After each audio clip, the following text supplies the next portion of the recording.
What up, YouTubers? This is Evan for Grips.com, continuing the Partypoker Bankroll Challenge. So, I actually just played a session, and for those of you who have watched parts 12 and 13, you're aware that I decided to play a bunch because it's Saturday, and where I am, although the videos will not be getting released on the same day, it is still Saturday, and I'm still playing the same session. So, I expect to crush. We're starting this section or segment of the challenge with $908 in the account, and my goal is to finish this two-part segment with 1,000. Ambitious, I know. Will I be disappointed if I don't achieve my goal? No. I understand that it's a lofty goal and it's reasonably high expectations and it's not guaranteed, but I'm still going to try my best to make this shit happen. And top pair, top kicker in a 3-bet pot doesn't hurt. I'm actually going to check. I flopped so good. Going to give him a chance to bet with his entire range on the turn rather than only being able to continue with hands that caught some piece of the board.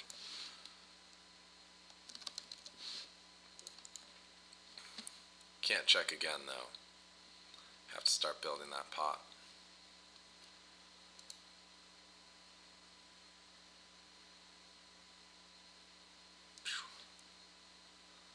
A lot of tables to choose from on Party right now. Fucking awesome. Just finding my fish, getting my position, and then chilling the fuck out.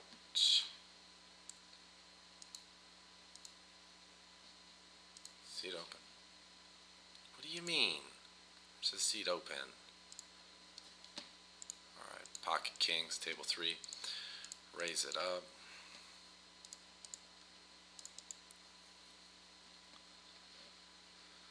Sticking with the same tight aggressive style that's got us this far. Calling with kings. That's a pretty good flop for us. I think we can chalk that one up to a victory. I'm actually going to uncheck auto post because that fish, ooh, never mind, we got a new guy in the game. I was going to say, once that fish busted, it's just going to be me and this reg playing heads up, which is not what we're trying to do right now. Heads up is a much more high variance game than 6-max is, so since we're trying to minimize our variance and play a slow, steady style, heads up is not going to be something we're fucking with right now. Heads up's good when you want to try to take over the world and win all the money in play, but you better be prepared.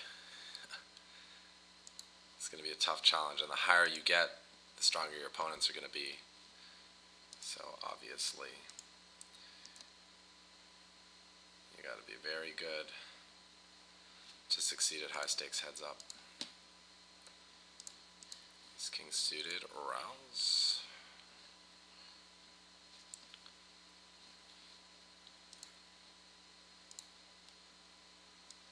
More tables. More tables. I also will probably clear the next segment of my bonus during this session, so I only have to make 3 binds to clear 1,000. Not 4.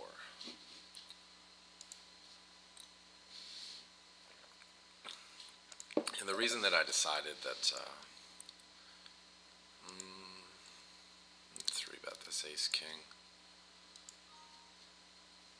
I have the maximum number of tables open. Crazy. Let's see. So that is something like 17. So anyone who wants to put in sick volume on Party, you can't go more than 17. If you don't know, now you know. Not saying the rest of that line. Go ahead and isolate here with Queen 10 on a table that you guys can't see. But I flop top pair, so now you guys can get it to follow the action. He's going to c-bet 2/3 pot. This guy limp called pre. So So we're definitely going to be going to Value Town. 2/3, 4/5. That 8 makes for a lot of draws. A lot of gutters and pairs and shit. So I'm going to bet on the larger side. Do I go for the thin value on the river? Not going to. Good check. Good check me. Tricky Trappy. That guy.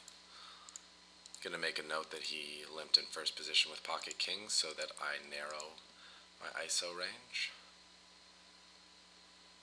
And on this board table one, I'll just fire one c-bet and shut down to any further action. Not even sure against the type player's defending range if it's worth c-betting that board or not with just one overcard. God. You have too many tables open. Guess Party doesn't like money.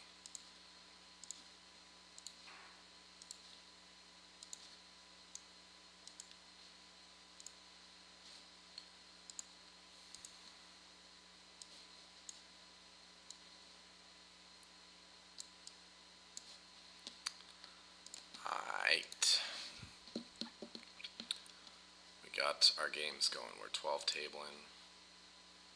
Just got an offer to 13 table.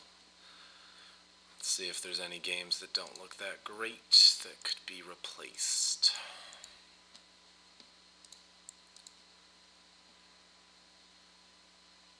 Early on in the session, it's obviously hard to identify how good your tables are because you won't have any stats on anyone.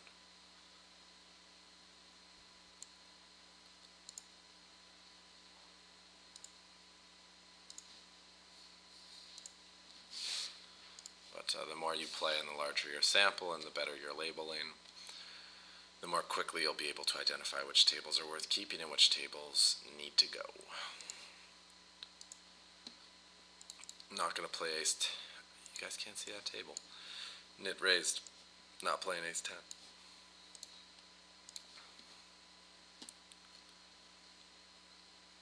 It's not about how many hands you play, it's how well you play the ones that you do choose to play.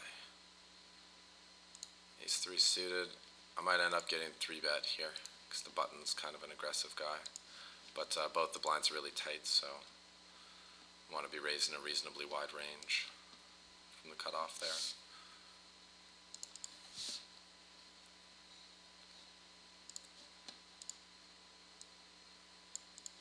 Not from the hijack, though.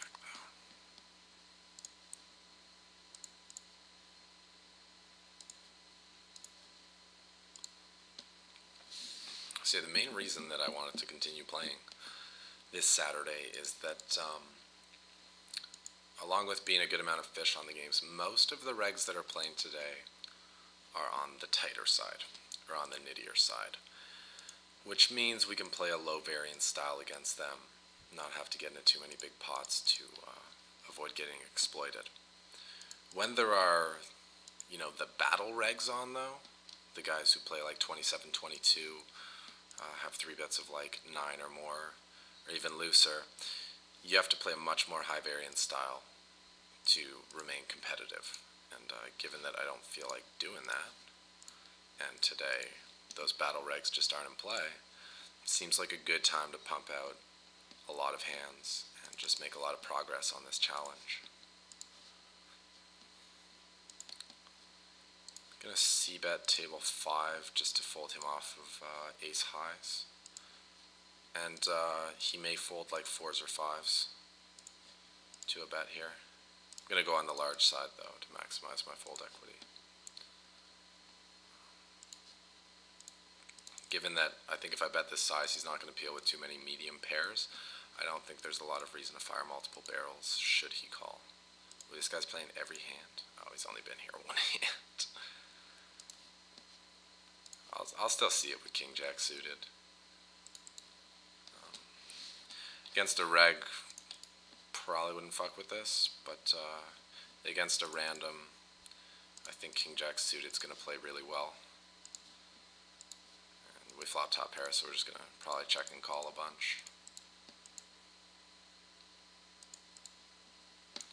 Ideally, he checks at one point, letting us know that our hand is good, and then we can go for a little cheap value bet on the river. Table 5, I think the board's too connected for a c-bet, so I'm just going to check back. Take my king high showdown value.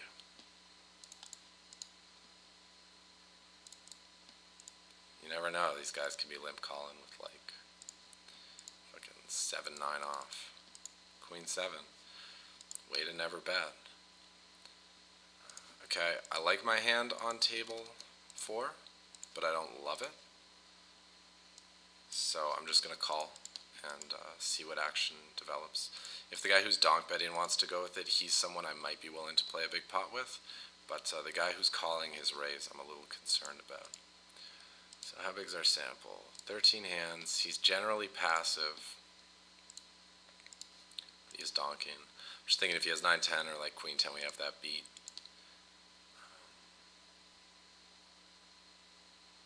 I'm going to go for it.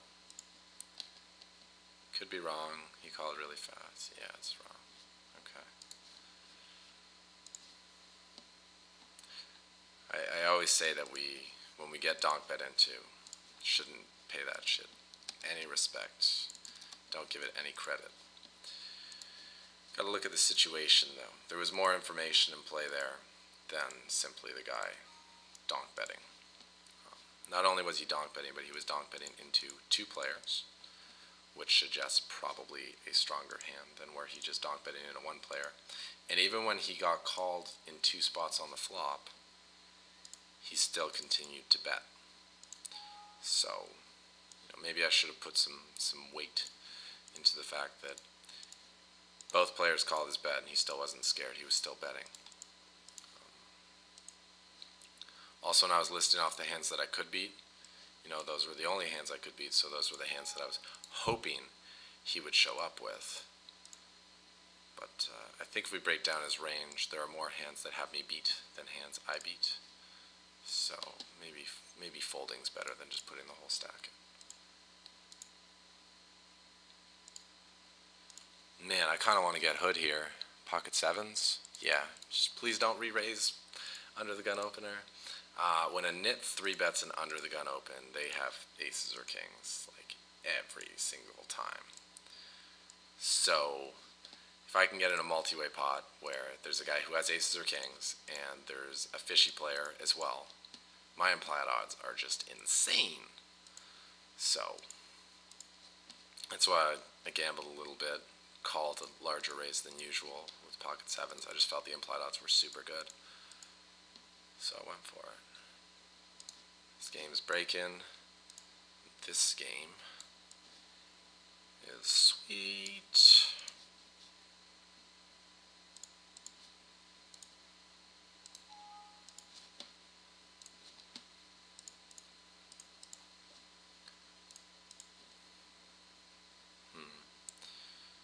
It's this guy on this board. I'll fire one.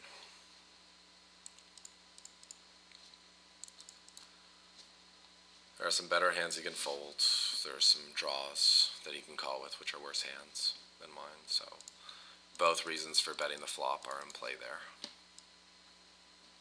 Queens on an outer table. Raised pre, didn't get the best flop, dealing with potentially strong defending range. Let's take a look. Yeah, he doesn't really call from the small blind too much, so just try to get one bet in, buy the free showdown, rather than checking back and possibly facing a bigger bet. Nice one, bro. Nice scam. You got me. See what happens with this queen 7 suited on table 4. I have a feeling we're going to get 3-bet, but the guy is an action player. We want to be playing pots with him. It's a pretty good flop for us. Flush draw, backdoor straight draw, overcard. Strong enough hand that I can call a check raise, so I can bet there without fear of getting check raised and not knowing what to do. I'm comfortable taking off a card there. If, however, I had some worse hand where, like, I'm fine with betting, but I think calling a check raise sucks, then I'm going to consider checking back. And what I'm definitely going to consider is never folding these jacks on table 3.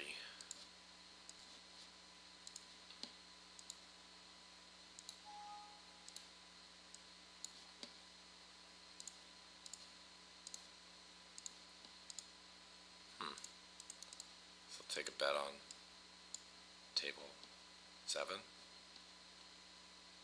Maybe I got the best hand, I don't know.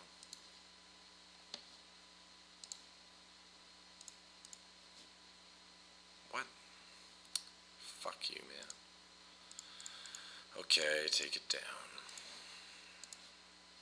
You don't have to raise the donk bet every time. There are some situations where that's unjustified. But usually raising it's good. Wow. This guy 3-bets heaps. His 5-bets really high too. Do I want to get an ace-queen in gun versus? Alright, you know what, I'll just 4-bet and fold. When I 4-bet from under the gun here, there's no way this guy's going to 5-bet it in light. Even though he has like a wide 5-betting range, that's probably more applicable for like button versus blind situations. When I'm raising from the strongest position, he's 3-betting, and I'm 4-betting from the strongest position, I'm saying I have like ace-king or some shit that I'm not planning on folding. So I think now the spot is no good, so I'm going to fold. Haven't got my information. Like, honestly, my gut was telling me to just fold in the first place to the bet. But, I didn't want to look like a bitch when the guy's 3-betting 20%. But it seems that my instincts are good. If 4-bet table 2, that guy's 3-betting too much. I'm also 3-betting him on an outer table, just because he opens really wide. And on this flop, check back. He'll call with an ace, but if he has like jacks or 10s that he defended with to the 3-bet, or some other speculative shit, he's not going to be calling a bet, but he might bet that on the turn. So I'm just playing uber pot control. Alright bro, we'll do it again.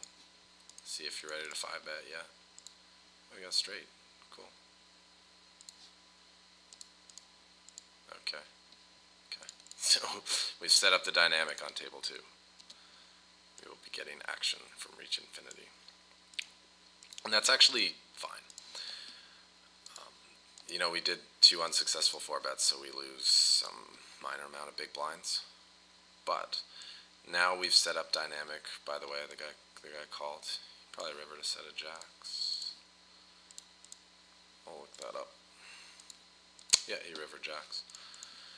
Got him. But now we have dynamic with the 2 spazziest regulars on right now. So if we're able to get a reasonably good hand, we can expect them to put it in light because they've seen that we're capable of 4-bet bluffing. So next time we 4-bet, they'll maybe assume that we're bluffing again and try to move us off a hand. And we can get some action. So what we did there with our unsuccessful 4-betting was we kind of bought some future implied odds. How's that for a mouthful? 3-bet, table 5. Guy's fold to 3-bet is currently 100%, and he's opening late position, so got that through. This guy who's cold calling, probably jacks or queens. C-bet, if he has ace-queen or ace-king, the other hands that people sometimes cold call 3-bets with, I should be able to get him to fold that. But generally I don't want to put in too much action when I get cold called on a 3-bet. Like, if he has jacks or queens, he's just not going to buy it. He's going to call down, so there's no point in trying to bluff him out. Like, even though I can be like, well, I'm repping aces, he should fold. He's like, I got queens, it's an overpair. I'm never folding to this guy. Don't expect people to fold big hands.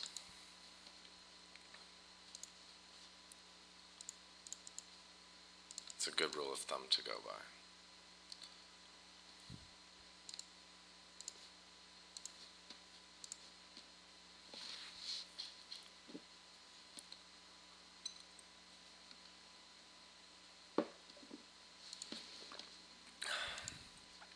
do like this guy's name though on table 2, Reach Infinity, because that's kind of what we're trying to do with this little project. I mean, it's 10,000, but that's top 2 on table 3. The reason we called him a 9-10 suited against the under the gun raise, even though he only has not 100 big blinds, because he's the weak player and we want to get involved with him. I'm gonna fold ace queen on table 9. I'm fucking, or table 7. I'm fucking crazy. Just don't want to play multi-way with an offsuit hand out of position. Triple threat, boys and girls. Triple fucking threat. Ooh, flush card came in. So scared. So scared because he still has all the overpairs that are paying off. And he still has like good 10s. And he still has straight draws and shit too. And like, we're not beat here every time.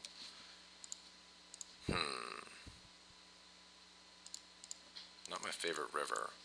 Just because it improved ace 10. But if he had the nut flush draw somehow, then he's made top pair. So we could get value from that. So I'm just going to go for it. All the chips. Queen's no good, sir. Can't be afraid to keep betting on that ace. Got to get that value. King 10, I'm liking it. Queen 9. I'm going to check something. Try to get value from floats. Didn't work. That was dumb. King's a good barrel card. I would bet it if I was bluffing, so I should bet it when I have it too. FPS, just a little fancy play syndrome. Damn it, I let him get there. I'm going to value bet this King 10. My kicker's pretty good. I beat Jack 10, 10, 9, 10, 8, 7, 8. I'm going to do the discipline thing and fold on table 1. I don't think he's bluffing here. So even though I have trips, I don't see him raising with worse there. I think if he had a 9, he definitely would have betted himself on the turn. So straight got there, flush got there. And if he's raising me on the river there, I think he has one of those 2 hands. He's also not the type of player that, man, this fucking psychopath, huh? I'm gonna 4-bet call. Fuck it. Ace 10 suited, guy's crazy. Maybe he'll 3-bet, 5-bet ace X or like pocket 4s or something. 10's probably a good card. Ace and 10, I win. Oops, sorry, bud. Cool thing worth mentioning about suited aces is that even when you get it in bad like that, you still win 1 time out of 3, and you really piss the guy off. Our implied odds are getting really high with Reach Infinity, most likely, as we flop top 2. Not only have we been 4-bet folding the first time, we spaz out, we sucked out on his jacks. He's got to be real pissed. I can see right now he's like, ooh, 3-bet by a crazy guy on bonus table. I call. I'll let you guys know what happens. I ISO'd a fish and he 3-bet. And with Jack 9 suited, a hand that has some really good flop ability, I got a call. Let's see a flop.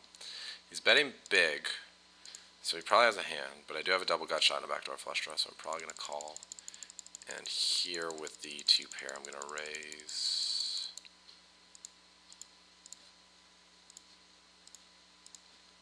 Turn a straight. And because I don't want him to check back, I'm going to lead out.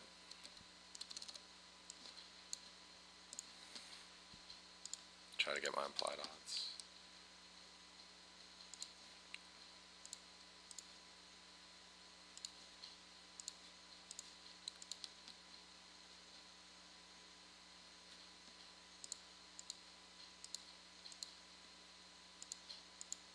Oh, buddy, you don't want to release just yet.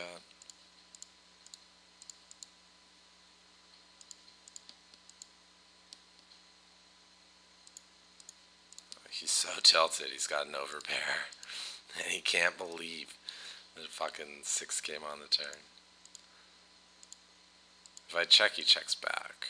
And just because he's a donk, I want to go for stacks.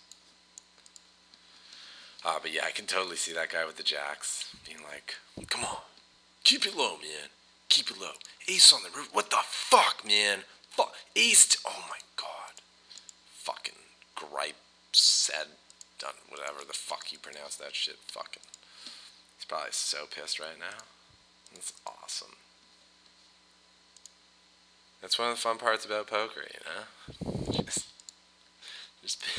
just putting people on tilt. Especially live poker. If you play live poker with like someone you kind of don't like, you can really mess with their emotional state.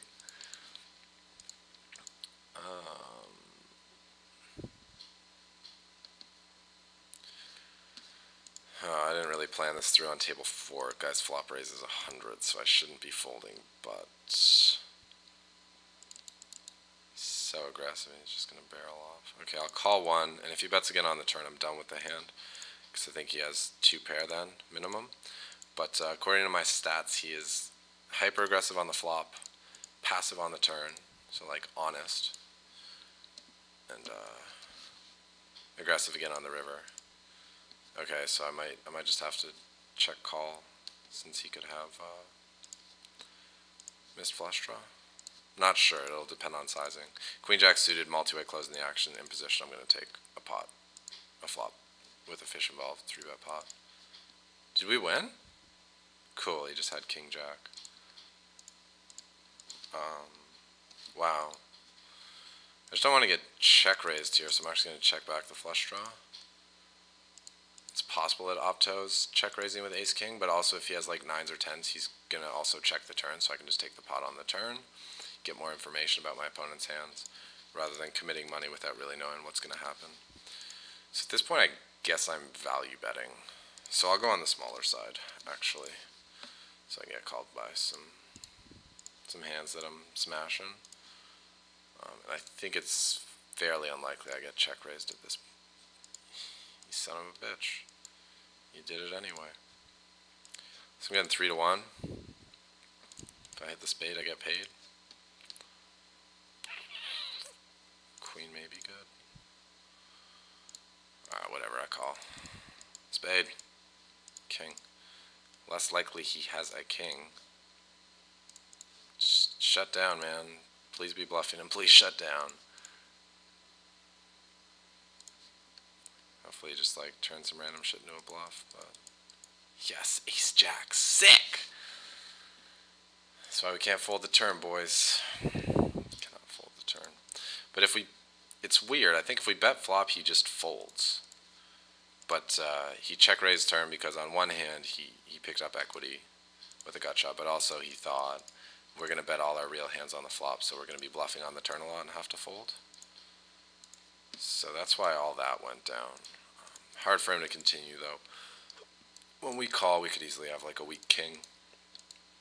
And when that other king comes on the river, we're obviously not going to fold the king. So I understand him shutting down. Check raising the turn, though, I mean, kind of unnecessary. See, I think it's the other way. I think if I'm going to bluff, it's going to be on the flop. I don't think I would check back, flop, and then just like bet air on turn. I'd have to have some kind of equity. And that's basically what he did is exactly why I would make my bluffs on the flop in that spot and not on the turn. Like if I have air on the flop, I don't care if I get check raised off my hand. And I'm getting good odds to try to take the pot down when they both check to me, so it's not that likely that they have strong holdings. Min raise? Alright, I'll call, man. It's a good price. Let's see a flop. And just play really nitty post flop. That's a good strategy that a lot of people use. Whether they play nitty pre-flop or laggy pre-flop, a lot of them will then really tighten the gears post-flop, because that's when you can get money in with a lot of equity, and it's when a lot of mistakes are made. So, I mean, that should be the part of your game you're focusing on, is your post-flop play. 3-bet this guy pre-flop. Want to play ace-queen heads up with the lead. Agadesh in selection, and then on that board I'm just c-betting always. The low paired boards are really good spots to c-bet and 3-bet pots, as are just the low uncoordinated boards. Oh, ace jack, cool. I guess I had you. Because when you think about hands that people are calling 3-bets with, they're more often going to be high card hands than low card hands. So on the low boards and the paired boards, they just like have no hands that connected, so they can't really rep anything. So it's bad for them to try to bluff you in those spots. So your c-bet should be going through at a good success rate. With the king-queen on table 1, I opted to check call to extract value from his bluffs, but when he bet the absolute minimum, I just thought his hand was probably way too weak, so I'd hit him with a check raise, try to get a little bit more money in that pot. Table 3 is pretty light, but whatever. Guy's min betting. He could have anything.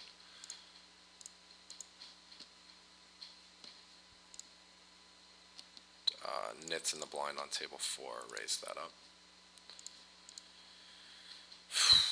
Let's just get real stupid with it on table 5. You min raise? I had ace. You did ace? I had ace. I just don't want a cold call.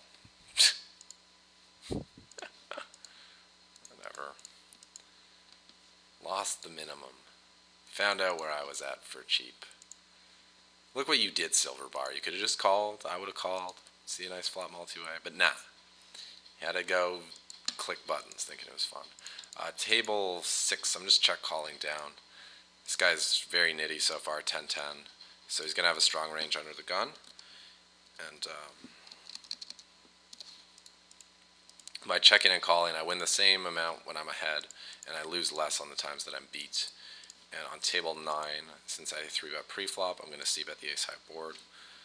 Continue to represent, get him to fold out any medium pairs. And not going to keep betting though, because it's hard to get people to fold a pair of aces. That's a flush. Nice hand, buddy. You're lucky I didn't catch a 3 there. So let's see what he had. King Jack. So if I 3-bet pre, he folds. If I check raise on any street, he folds. So I got 2 barrels of bluffs out of him. Made it impossible that I was ever going to get stacked in the hand if he actually had ace or king, so I just kind of played my hand for max value. Nitty guy 3-bets.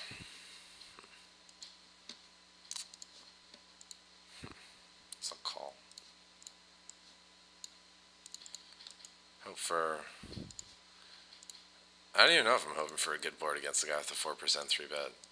That's like jacks plus an ace king. So I definitely don't want to get it in pre. If he checks, I might bet to try to like get a free showdown, get value from jacks 10s, and also find out where I'm at. If he c-bets though, especially with that Hollywood tank, I'm not giving him any fucking action. He's got it. Yeah. Who's got it now, brah? Give me the 35 cents, please and thank you. I'll bring it over if I win any more than the 35 cents, but don't think that's going to happen. Okay, I'll bring it over anyway. Everyone loves to see pocket aces. They're so pretty. 35 cents, thank you very much.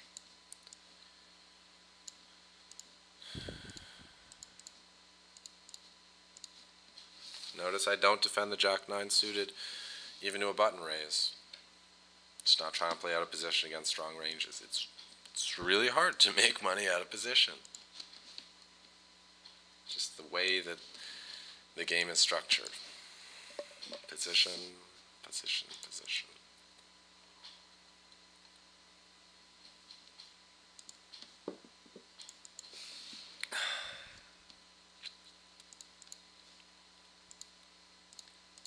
It's like a fine woman. You don't necessarily need one to get the job done, but they're very nice to have around, and they're helpful in more ways than one. Board is, I'm just, table 7, I'm going to do a delayed c-bet, I guess. It's a fine board for him to chuck raise on. Even though his fold to c-bet's 100%, I don't know the sample, so I'll just try to pick up some backdoor equity. Queen high? Got him. Ace king.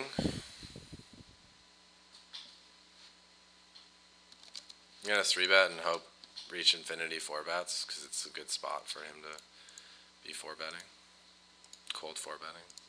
I could also call and try to induce him to squeeze, but then my back raise looks stronger. This could be more like if he cold 4-bets and I 5-bet, it looks more like I'm fed up with him than if I call and back raise, I think.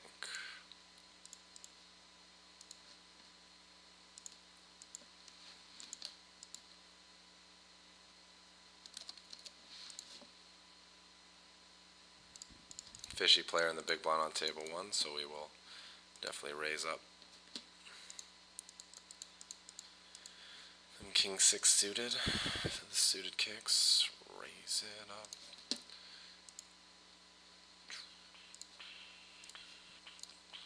What is this guy doing? Well, I hope my kicker is better than your kicker, silver bar. If he bets full pot, probably has a 4.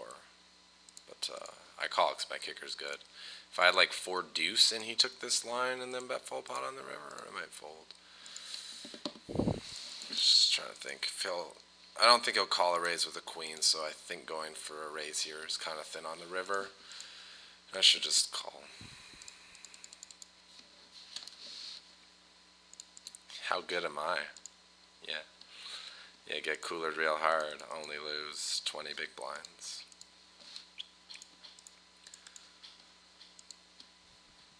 What are you doing, Gyogo? I float.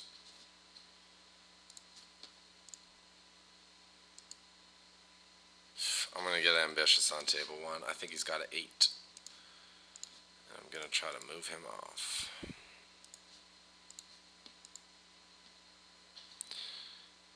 Sure. C-bet and ace high board on table 9. I'm more likely to have it than they are. Donkey Kong. Yeah, you're opening too loose. I'm going to 3-bet you. As you guys can see, I'm starting to get more comfortable. I'm starting to get more stats, so that enables me to open up my game a little bit. Not the best board. Check it back. Maybe he's got pocket 5s. I'll blow him out on the river.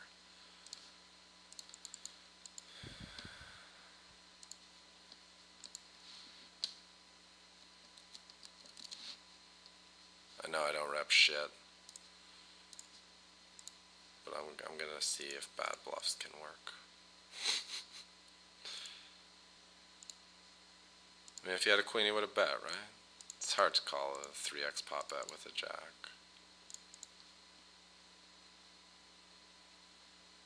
Put him in the tank. Yes. Yes. That's why we 3-bet the 9-7 suited, because we feel like we have a good feel for how this player is going to play post-flop, and therefore we can make lots of profitable decisions. And we're going to 3-bet the ace 3 suited on table 7, that guy, or table 6, because that guy's opening too much too. And his fold to 3-bet is currently a hundo.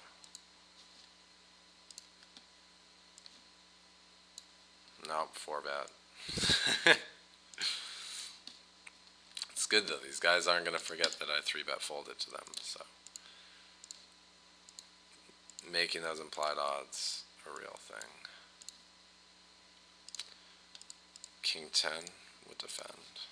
And it's so cheap to 3-bet someone pre-flop, you know, you risk between 6 and 10 big blinds. If it's going to win you some stacks later, it's easy to make up for the times it doesn't work.